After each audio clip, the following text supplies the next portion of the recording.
आजच आदर्श live news चॅनलला subscribe करा आणि बेल आयकॉन अवश्य दाबा। राष्ट्रवादी शरद पवार पक्षाच्या अल्पसंख्याक विभागाचे पनवेल जिल्हाध्यक्ष अफरोज शेख यांच्यासह अनेक पदाधिकारी आणि कार्यकर्त्यांनी काँग्रेसमध्ये प्रवेश केला आहे। तळोजा फेज 1 येथील काँग्रेस पक्ष कार्यालयात काँग्रेसचे ज्येष्ठ नेते आर.सी. घरत, जिल्हाध्यक्ष सुदाम पाटील, माजी नगरसेवक हरीश केणी यांच्यासह पदाधिकारी व कार्यकर्त्यांच्या उपस्थितीत हा पक्षप्रवेश सोहळा पार पडला।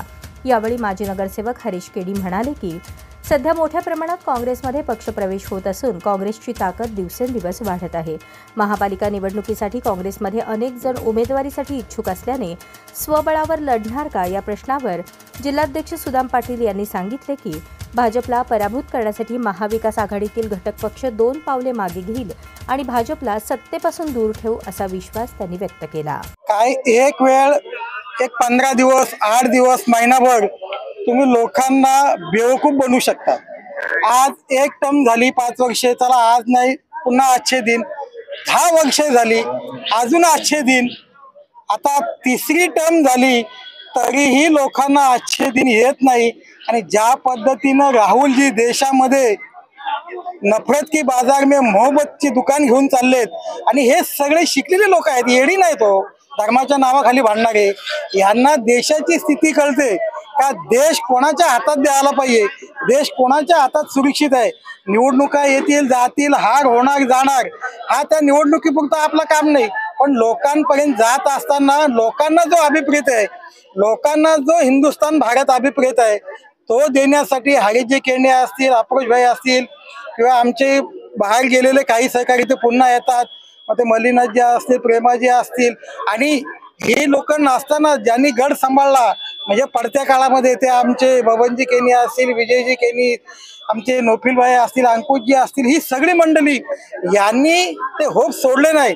कारण काँग्रेस संपली वल्गना करत असताना ज्या पद्धतीने एकटे राहुलजी ज्या पद्धतीने रस्त्यावर उतरले त्यांना साथ देत हर्षवर्धन सकपाळ, आणि आपण बघत असाल का रोज टीव्हीवर सोशल मीडियावर बघायला मिळतोय का मणिपूर जळला, आज ह्या देशाच्या पंतप्रधानांनी एक प्रेस कॉन्फरन्स नाही घेतली। जे नेहरूजींनी या देशाला प्रदान केलेले आहेत, इस्रो असेल, IIT असेल, बाकरा नांगल धरण असेल, एम्स बनवले, ह्यांच्या या 11 वर्षामध्ये कुठल्याच ऍक्टिव्हिटी नाहीत। एकीकडे सांगणार तुम्ही मुस्लिमांशी द्वेष करा आणि ह्यांचेच बघितले तर बरेचसे पदाधिकारी मुस्लिम आहेत, म्हणजे लोकांना दाखवायला एक आणि कथण्यावर करणी। म्हणजे आपण बघितलं असेल आता कशा पद्धतीनं सोशल मीडियावर रोज नवीन व्हिडिओ येतात, परंतु ही शिकलेली माणसं आहेत आणि यांना माहीत आहे का देश आता ह्या चांगल्या हातामध्ये आपल्याला भविष्यात द्यायचा, वेळ थोडाफार लागेल परंतु ती सुरुवात मी करावी ही भावना या सगळ्या आमच्या सहकाऱ्यांच्या मनामध्ये आली आणि एक एक जण जुळत गेला आणि मोठा कारभार होत झाला, यामध्ये काही शंका नाही। हर्षवर्धन सकपाळ साहेब यांनी सांगितलंय का तुम्ही स्थानिक पातळीवर तुम्ही एकत्र बसून निर्णय घ्या आणि आजही संघटन वाढवावा हा कुठल्या जिल्हाध्यक्षाला वाटू नये। माझी तर इच्छा आहे का इथं वन साइड काँग्रेसच दिसावा, तरी देखील आम्ही महाविकास आघाडीला सोबत घेऊन राहू आणि आम्हाला भाजपला हरवायचं आहे।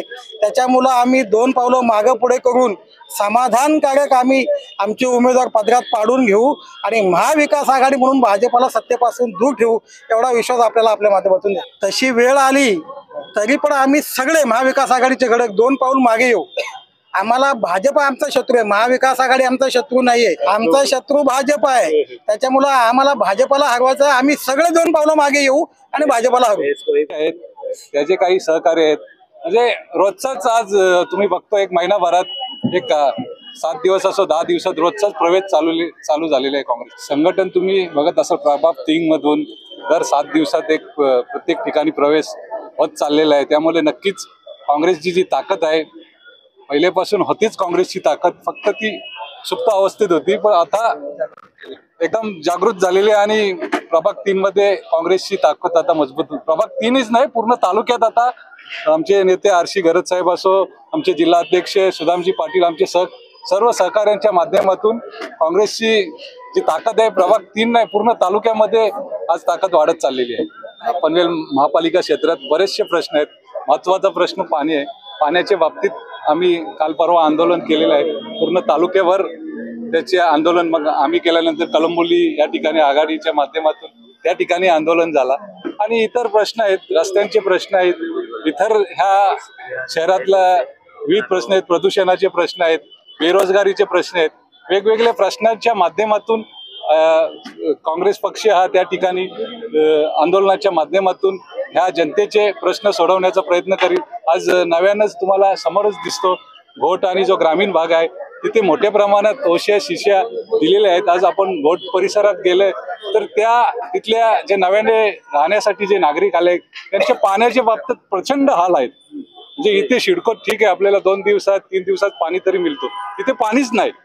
म्हणजे महापालिकेने या ठिकाणी त्यांना त्या ठिकाणी शिष्य ओश्या दिल्या का? तुम्ही जर या सुविधा त्यांच्या टॅच घेता, सगळ्या शिशी ओशी देताना सगळ्या परमिशन पकडून तुम्ही देता, मग तुम्हाला सुविधा देण्याचं काम त्या नागरिक तिथं, कारण त्या ठिकाणचा बिल्डर किंवा तिथला व्यावसायिक तिथे बिल्डिंग बांधून गेल्यानंतर तिथे रहिवासी त्या ठिकाणी येतो, त्यांना ज्या अडचणीचा सामना करावा लागतो. मग ह्या अडचणीचं उत्तर महापालिका असो किंवा इथले सत्ताधार असो यांनी त्या ठिकाणी ते काम, पहिला महत्वाचा काम पाणी प्रश्न, आणि हा पाणी प्रश्न बी आम्ही घेणार, आणि इतर जे प्रश्न आहेत ते याच्या पुढे काँग्रेसच्या माध्यमातून ह्या जो सरकार, महापालिका असो, सिडको असो, जे सरकारच्या संबंधित या असतील संघटना, त्या ठिकाणी आम्ही तिथे आवाज पोहोचवण्याचं काम करू.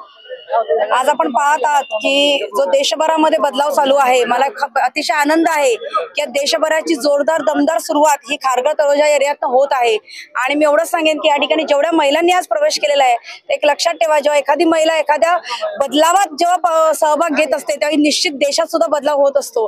त्यामुळे मी एवढंच सांगेन की आलेल्या सर्व महिलांच्या बाबतीत आमच्या पक्षामध्ये जेवढ्या महिला आलेल्या आहेत त्यांना कुठे त्यांच्यावर अन्याय होणार नाही, आणि येणाऱ्या दिवसांमध्ये या महिलांच्याच माध्यमातून पनवेलच नव्हे तर पनवेल, महाराष्ट्र आणि देशात क्रांती घडेल, एवढंच मी या ठिकाणी सांगेन. तुमचा प्रत्येक इव्हेंट आता थेट लाईव्ह यूट्यूब आणि फेसबुकवर आदर्श लाईव्ह न्यूजला संपर्क करा आणि तुमचा कार्यक्रम पोहोचवा हजारो लोकांपर्यंत.